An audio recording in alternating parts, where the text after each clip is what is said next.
الشيطان الرجيم بسم الله الرحمن الرحيم السلام عليكم ورحمة الله وبركاته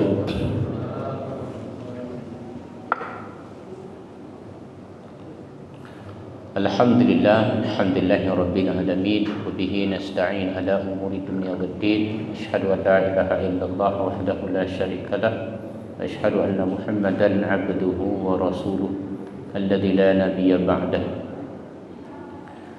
Allahumma salli wa sallim ala nabiyina Muhammad wa ala alihi wa ashabihi ajma'in amma ba'd.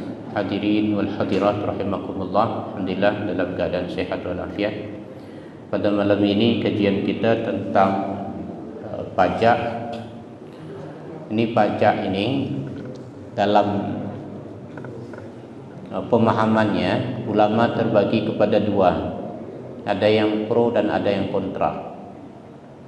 Ada yang pro dan ada yang kontra. Yang kontra tidak wajib bayar pajak karena tidak terdapat di dalam ayat Al-Quran ataupun hadis tentang kewajiban membayar pajak langsung. Yang ada pajak itu jizyah disebutkan di dalam surah At-Taubah ayat 29. Itu hanya kepada ahlul kitab, kepada non-muslim yang hidup di bawah pemerintahan Islam. Ya. Makanya ada ulama yang pro dan kontra. Makanya ada hadis Nabi ini. Ya. Hadis Nabi yang bercerita, yang menerangkan bahwa tidak akan masuk surga pemungut pajak.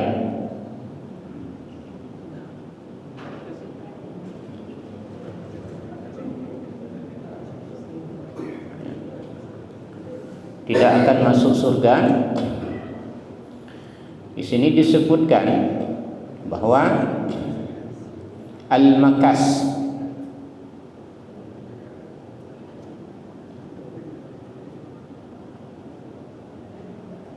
jadi ada yang memang yang mengartikan, menerjemahkan al-makas ini adalah ismul makas ala rajulil ladzi yaqumu ala babis suq.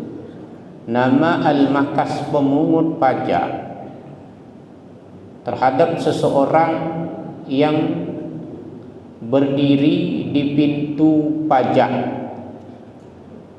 Au yatubu bittijar al-mawjudin bis-suq, atau orang yang mengawasi, yang selalu keliling dengan pedagang-pedagang yang ada di pasar.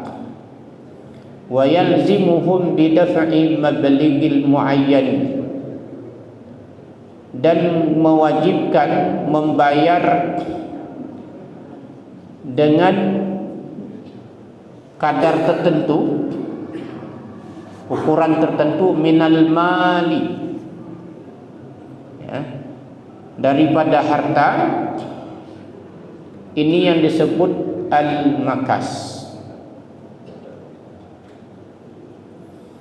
Maka makas itu disebutkan dalam Aunul Ma'bud, dalam kitab Syarah Abu Dawud, huwal naqsu wa dhul, adalah pemotongan dan kezaliman. Naqsu itu kurang. Wastilahan, secara istilah terminologi, huwal daribatul lati ya'khudhuha al-makis, adalah pajak yang dipungut oleh pemungutnya.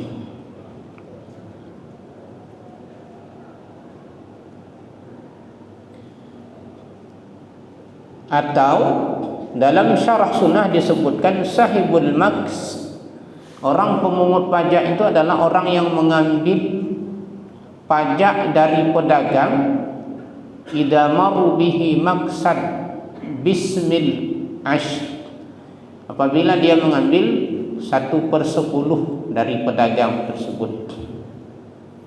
Jadi termasuk kepada kita di sini yang punya restoran, pengusaha, Jangan sekali-kali nanti bebankan PPN-nya kepada pelanggan konsumsi. Ya. Kita udah pas-pasan duit pergi ke sana karena anak yang suka, udah kena lagi PPN di sana. PPN itu tak boleh dibebankan kepada pelanggan. PPN itu kewajiban orang yang jual beli. Bapak yang dapat untung, kami tak ada untungnya, kami makan. Makanya hati-hati bagi pedagang yang mengambil PPN. PPN itu ya kewajiban negara bagi bapak, jangan beratkan kepada konsumen. Pajak secara etimologi, pajak dalam bahasa Arab disebut dengan istilah dharibah. Ini banyak nih. Ada dharibah, ada al-mask, ada jizyah, ya, yang berasal dari kata darban. Darban ini sebenarnya maknanya memukul. Memukul itu beban, membebankan kepada orang.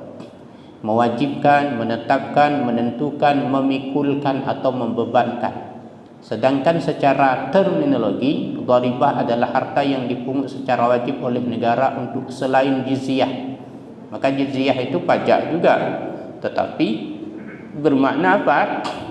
Jizyah ini kepada non-muslim, atau al-kharaj, dikata kharaja, keluar, itu juga pajak.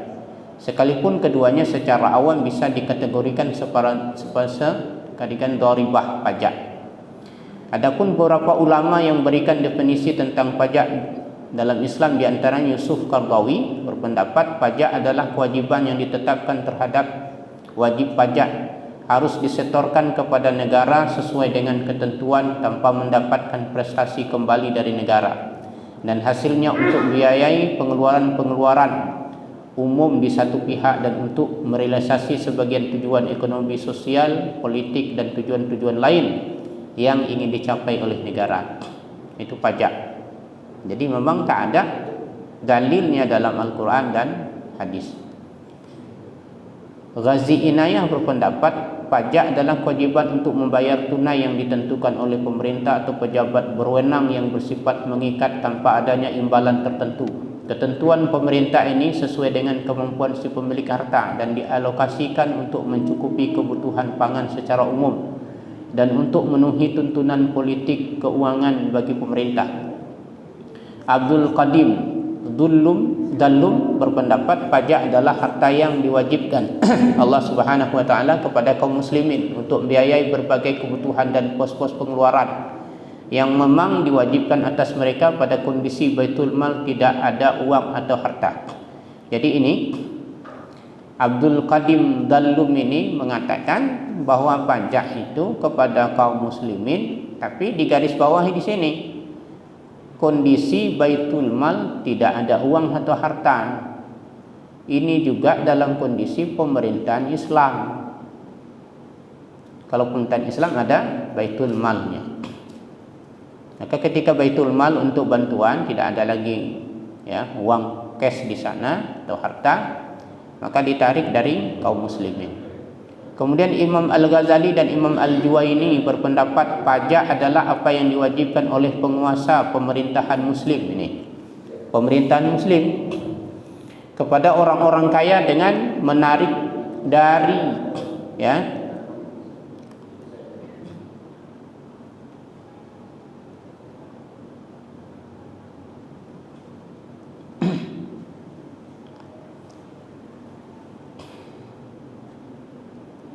Imam Ghazali menarik dari mereka yang apa yang dipandang dapat mencukupi kebutuhan negara dan masyarakat serta umum ketika tidak ada kas di dalam baitul mal. Ini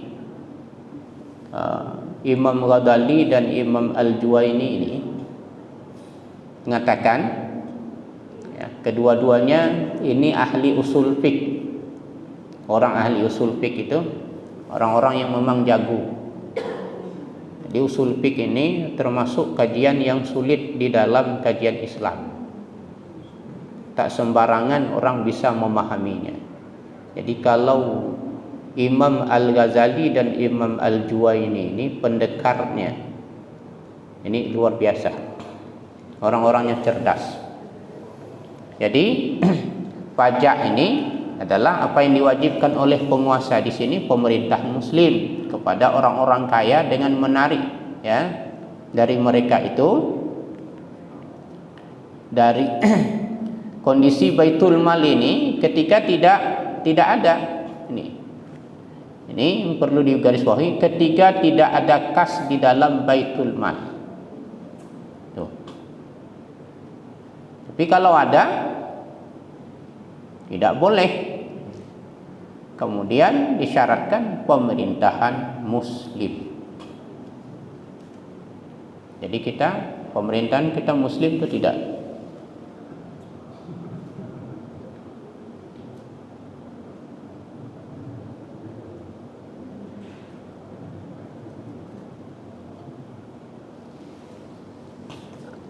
Kemudian apa sih karakteristik pajak dalam Islam itu? Ada berapa ketentuan tentang pajak dharibah menurut syariat Islam, sekaligus membedakan dengan pajak dalam sistem kapitalis, yaitu pajak dharibah dalam Islam itu harus bersifat temporer. Apa temporer? Sementara, tidak terus menerus, tidak bersifat kontinu, hanya boleh dipungut ketika baitul mal tidak ada harta atau kurang.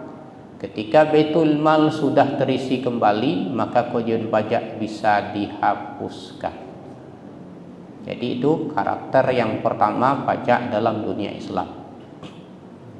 Berbeda dengan zakat yang tetap dipungut sekalipun tidak ada lagi pihak yang membutuhkan, mustahik. Sedangkan pajak dalam perspektif konvensional adalah selamanya abadi. Jadi kalau zakat dia bagaimana kalau misalnya kita berandai-andai tak ada lagi orang yang mustahik itu orang wajib dizakati. Kalau muzaki, orang yang wajib mengeluarkan zakat. Bagaimana kalau tidak ada? Tetap kewajiban kita membayar pajak, tetap kumpulkan. Tak ada lagi orang menerima, gimana? Itu kewajiban. Tak ada lagi menerima, gimana? Nanti baru ada ijtihad. Tak ada lagi miskin, baru dialokasikan ke tempat yang lain. Orang berutang tak ada, ibnu sabil tak ada, agharimin orang yang bangkrut juga tidak ada, ya, yang pailit, ibnu sabil dialokasikan. Orang jihad pun tak ada, dialokasikan kemana? Untuk perlengkapan alat perang supaya tak mudah diserang negara kita. Dibelilah ya radar, baik di laut, di udara, di darat, semua dipasang radar. Itu bedanya. Jadi pajak ini tidak bersifat ya kontinu atau bersifat temporer. Kemudian pajak atau dharibah hanya boleh dipungut untuk biaya yang merupakan kewajiban bagi kaum muslimin, dan sebatas jumlah yang diperlukan untuk pembiayaan wajib tersebut, tidak boleh lebih. Ini hanya boleh dipungut untuk pembiayaan yang merupakan kewajiban bagi kaum muslimin. Yang boleh dipungut untuk membiayai kewajiban bagi kaum muslimin. Apa kewajiban kita?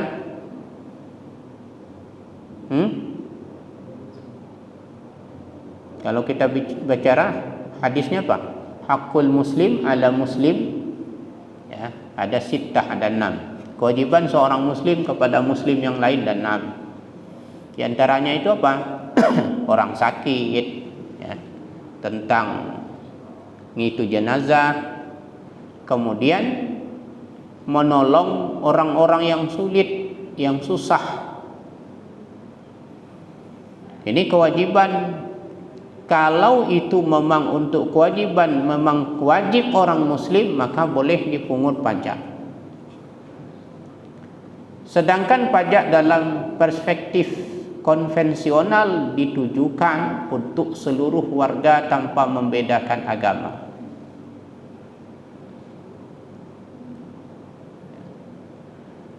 Jadi beda. Jadi kita ini pajaknya pajak Islam atau tidak ini? Hah? Tidak ya, konvensional. Oke. Yang ketiga, pajak dharibah hanya diambil dari kaum muslimin, tidak kaum non muslimin. Nih. Pajak dharibah hanya diambil dari kaum muslimin, tidak dari non muslim. Sedangkan teori nih, pajak konvensional tidak membedakan muslim dan non muslim dengan alasan tidak ada boleh diskriminasi. Jadi pajak tadi dari kaum muslimin, sedangkan dari non muslim ahlul kitab itu disebut dengan jizyah, uang keamanan.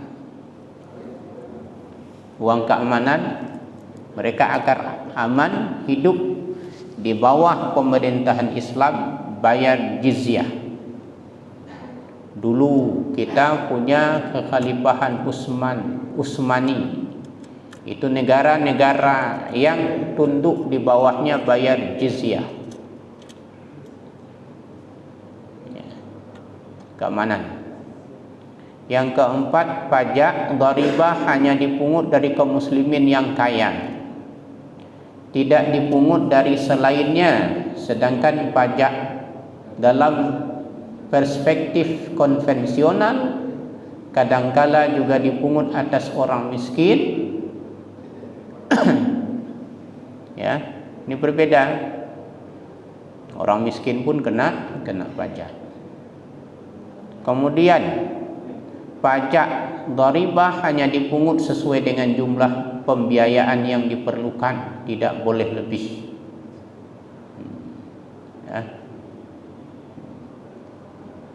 Kemudian 6. Pajak dharibah dapat dihapus bila sudah tidak diperlukan. Menurut teori pajak konvensional ini lain lagi. Pajak konvensional tidak dihapus walaupun tidak diperlukan lagi. Nah, ini beda. Jadi kalau yang dharibah pajak dalam perspektif Islam itu kalau tak perlu lagi dihapus. Dilihat, nah ini pajak ini nggak perlu lagi, tapi konvensional harus terus berlangsung. Pendapat ulama tentang pajak dalam Islam, Abu Yusuf dalam kitabnya ini yang pro ya. Dalam kitab Al-Kharaj, Al-Kharaj itu maknanya kitab pajak, menyebutkan bahwa semua khulafaur rasyidin, terutama Umar, Ali dan ya Umar bin Abdul Aziz ya, dilaporkan telah menekankan bahwa pajak harus dikumpulkan dengan keadilan dan kemurahan. Tidak diperbolehkan melebihi kemampuan rakyat untuk membayar. Juga jangan sampai membuat mereka tidak mampu memenuhi kebutuhan pokok mereka sehari-hari. Abu Yusuf mendukung hak penguasa untuk meningkatkan atau menurunkan pajak menurut kemampuan rakyat yang terbebani atau yang dibebani. Jadi Abu Yusuf ini menyebutkan bahwa pajak tadi hak penguasa, tapi harus dilihat juga menurut kemampuan rakyat yang terbebani. Di Saudi itu nggak ada pajak dulu, sekarang kabarnya udah ada pajak. Ya, tidak ada pajak. Makmur juga. Kita banyak pajak, tak pernah juga makmur. Kenapa? Karena uangnya banyak tidak tepat sasaran pembiayaannya. Kemudian Ibnu Khaldun dalam kitabnya Muqaddimah, ini kitab terkenal ini, diterjemahkan dalam berbagai bahasa. Menyebutkan bahwa oleh karena itu sebarkanlah pajak pada semua orang dengan keadilan dan pemerataan.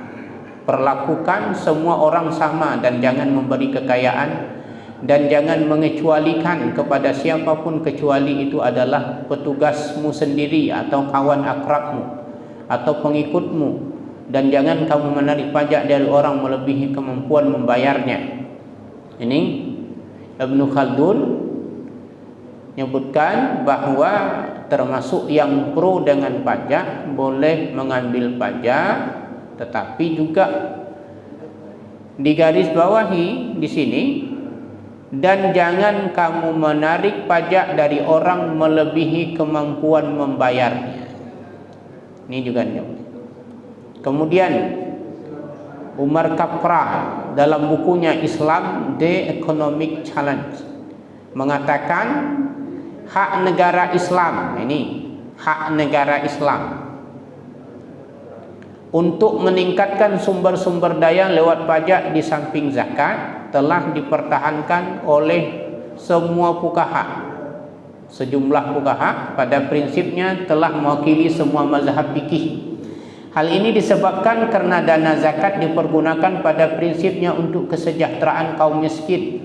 Padahal negara memerlukan sumber-sumber dana lain agar dapat melakukan fungsi-fungsi alokasi, distribusi dan sosialisasi secara efektif. Hak ini dibela para fuqaha berdasarkan hadis. Pada hartamu ada kewajiban lain selain zakat. Hasan Al-Banna dalam bukunya Majmu'atur Rasail mengatakan melihat tujuan keadilan sosial dan distribusi pendapatan yang merata, maka sistem perpajakan progresif tampaknya seirama dengan sasaran-sasaran Islam. Ibnu Taimiyah dalam kitabnya Majmu' Fatawa menyebutkan bahwa larangan penghindaran pajak sekalipun itu tidak adil, berdasarkan argumen bahwa tidak membayar pajak oleh mereka yang berkewajiban akan mengakibatkan beban yang lebih besar bagi kelompok yang lain. Jadi ini ulama-ulama yang pro dengan pajak. Jadi sekali lagi semuanya yang perlu kita garis bawahi, ini menyebutkan diantaranya dunia Islam harus adil, tidak boleh melebihi beban terhadap rakyat. Jadi ini ulama-ulama yang berbicara tentang pajak dalam negara Islam. Kayaknya ada ulama, kita lihat-lihat ya, boleh nggak beli barang black market? Berdosa nggak?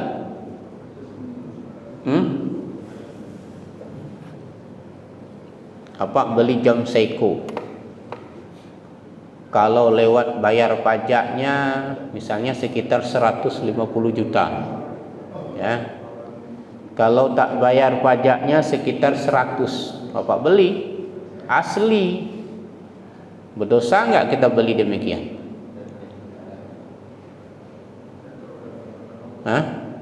Dosa enggak? Ya. Kalau yang ngambil kaidah umum taatnya wajib, ya wajib bayar.